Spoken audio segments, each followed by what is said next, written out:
Fantasy VIII is coming. It hasn't been forgotten by Square Enix, which we really thought it had, considering it recently had its 20th birthday, and it didn't make the recent Nintendo Switch wave. It was sad times. It's party time!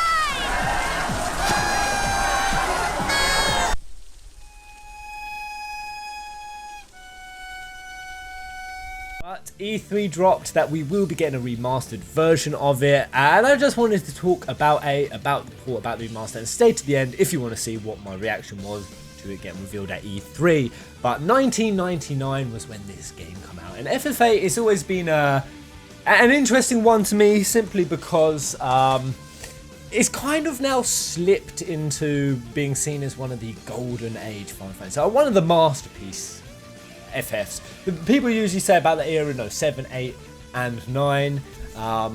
Though at the time it wasn't necessarily as received as well as what I think it is revered now. And this is one of the interesting things about Final Fantasies, and when they sort of recede into legacy, I feel like the love and passion for them tends to compound. The dislike seems to just dissipate off. And some of these titles, even today, they can just have new ways of feeling refreshing and being an interesting thing to go back to and experience. A refreshing change from modern day gaming, if you're into retro gaming. But back in 1999, Final Fantasy VIII released, of course, off the back of the huge 7 hype, and it really did propel 8 to huge levels of success. So at launch, within 2 days in North America, it hit #1 spot of best-selling game, I think, of all time. It sold faster than 7 did upon launch. It then held that position for 3 solid weeks and went on to do the same in Japan and the UK, as well as other parts of the world.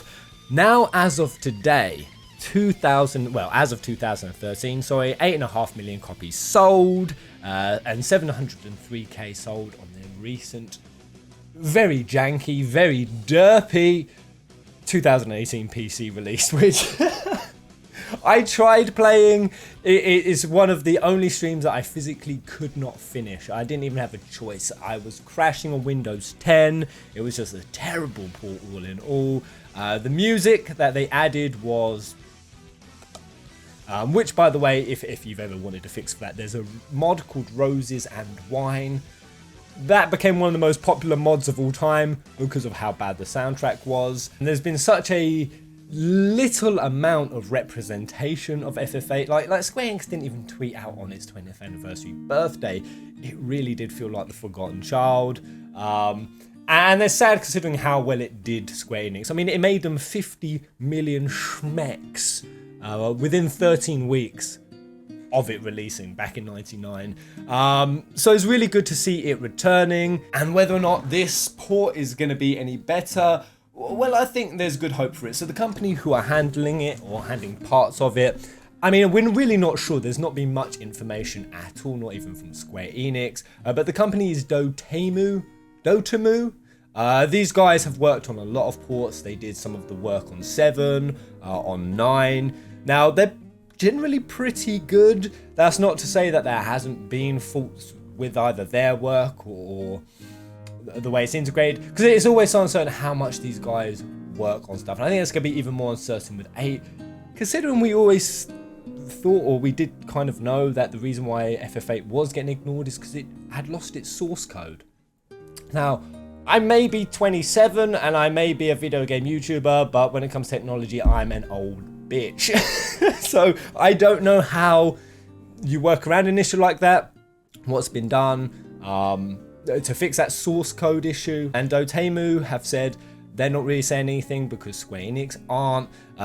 They recently said that on their Twitter when they were asked by social media users. Dotemu simply said, maybe Square Enix will drop more intel about it later on, because they have a lot of things to reveal. And they said that maybe Square was saving some things for later on. One of those things was also asking about a physical copy for release, so maybe there will be one of those coming. Juicy steel case. As for the other question that they answered, one of them was, will it have the horrible theme soundtrack that I was talking about earlier. And they said no, it will have the original PSX soundtrack. So hopefully this won't have similar bugs, because again they did 7 and they did 9 and those did have bug issues, especially ones with music bugging out. So hopefully Dotemu have learned and know how to fix that shiznizzle. So it'll be coming in 2019 sometime. And just going back to 8, I do find it so intriguing how, especially just looking at the trailer and some of the reviews, you see a lot of people on one camp. I feel like it's polarizing. On one camp, people are like, this was bad, this was a terrible game. And on the others, just a lot of love, praise, and they see it as a masterpiece. I feel like FF8 is another Marmite title. You tend to forget that. Sometimes in its history, it's been as Marmite as Final Fantasy 13. So on one side, you'll have some quotes like daring, groundbreaking game, decidedly the most original console-style RPG ever created. There's a lot that FF8 does wrong, but even more that does it right. These are all industry outlet quotes, by the way, that came out around the time. Other quotes like, plot twists are not suitably manipulated and prepared, leaving it hard not to greet such pivotal moments with anything but indifference. Especially the combat system over the years has got much criticism, calling it tedious, clunky, and bewildering.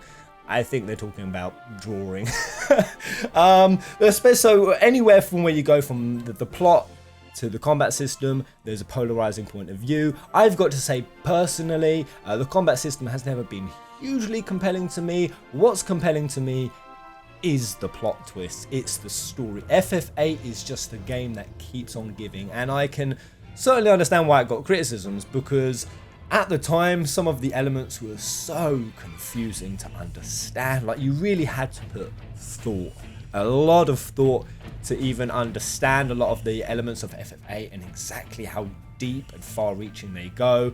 Like, even today, I'm still making new revelations about 8 in my mind, and that's why when it comes to theory crafting, I always say 8 is the game that keeps on giving. If I could recommend 2 theories that I love, that I've done on it, this one here, the story of the worldwide communication blackout.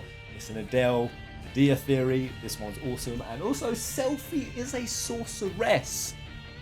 Go watch this one. They're juice. But regardless on what side of the camp that you fall, it's really good that it's getting this port, which will be coming to Steam, Nintendo Switch, PS4, and Xbox One. And considering it managed to get 703k on its 2018 release, alone, now it's on all of these platforms. FF8 could really be getting experienced by millions of new users, as well as old users alike, many of who are still just as passionate. FF8 has really been getting cried out for. I think Square Enix knew that, especially when in the trailer they put that it's finally arrived. I think Square even knew how much it was getting wanted. And there's still a lot of support for it today. So in 2006, for example, Famitsu readers, they voted FF8 is still the 22nd best game of all time. Even the Gamer Sutra, I've never heard of this before. I love the name. Even that voted it the 20th essential Japanese role-playing game. Statin in 2000, it won all 3 categories. It was nominated for the Interactive Achievement Awards for Console Adventuring Role-Playing Game of the Year, Outstanding Achievement in Animation, and Outstanding Achievement in Art Direction. About how it was such a leap forward even from its predecessor FF7. And the love just continues from there. So at the 6th Golden Satellite Awards, which were 2002, it got Best Interactive Video Game Product in Gaming Magazine or Computer Gaming World Magazine.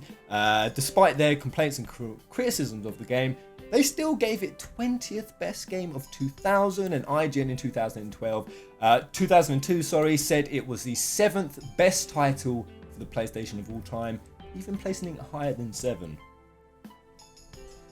Yeah, beautiful game with a lot of traction now. And just before I show what my reaction was at E3, what do I think about this port in particular? Well, we didn't really see actually that much. We only saw cinematic cutscenes, which Those cinematic cutscenes are legendary. Those within themselves have won awards, especially the opening cutscene, which has often ranked one of the best opening cutscenes of all time. And other than that, they only showed us combat.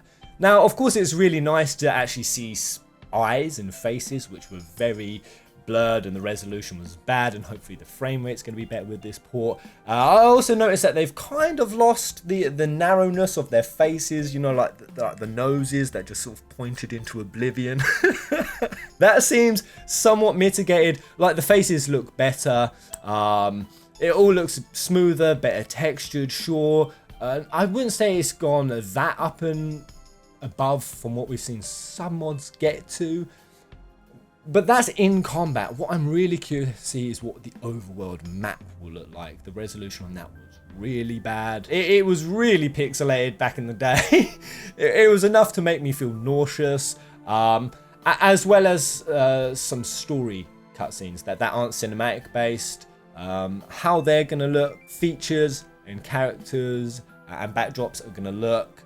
So outside of combat zones, that's what I'm really gonna kind of wait for before I really give judgment on whether this is a good looking port or not, because the trailer was kind of slim picking. So best believe I'm going to be playing this port. I will be live streaming this whenever it happens to come in 2019. But let me know, guys, what is your favorite moment for Final Fantasy VIII? How much do you love it? What drew you in? For me personally, I'd say my favorite moment is, I mean, I'd like to pick something cool like the Galbadio or like the garden fight scenes, but I'm just going to be honest because I'm a sappy, hopeless romantic. When Rinoa sat in Skull's lap aboard the Ragnarok. It's just so beautiful. No, testosterone engaged. Thank you very much for watching, comment, like, and subscribe. Until the next video. I can't do it. Fisherman's Horizon. Oh. Well, Kupo. Like they were spirits around the Inari temple, and I think you tied it, or if you had a bad like fortune that was told you, you throw it away to dispel the Onanaki attached to it. What? Whoa! You're doing 8. Wait. Oh, what are you doing with 8? Finally! Oh, the poor forgotten little bastard! The middle child of a 6-child family has been deserted. You said you lost the fucking coding. Did you lie? Have you remade it? Oh my god, a remastered! Ah! Holy shitballs! Finally! The only live stream that I could not finish. It just crashed. Yay! Yay! Oh dear Kramer, you saucy, sexy witch! You witchy wench! Oh yes, yes, yes, yes, Square! The 90s are returning!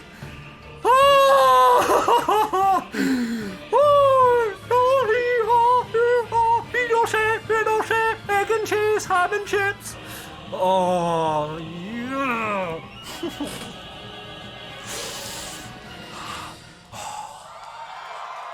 Oh, yeah! Oh, it's coming 2019! Come on! Yes! Oh, 8! Oh my god, that has just pleased so many fans.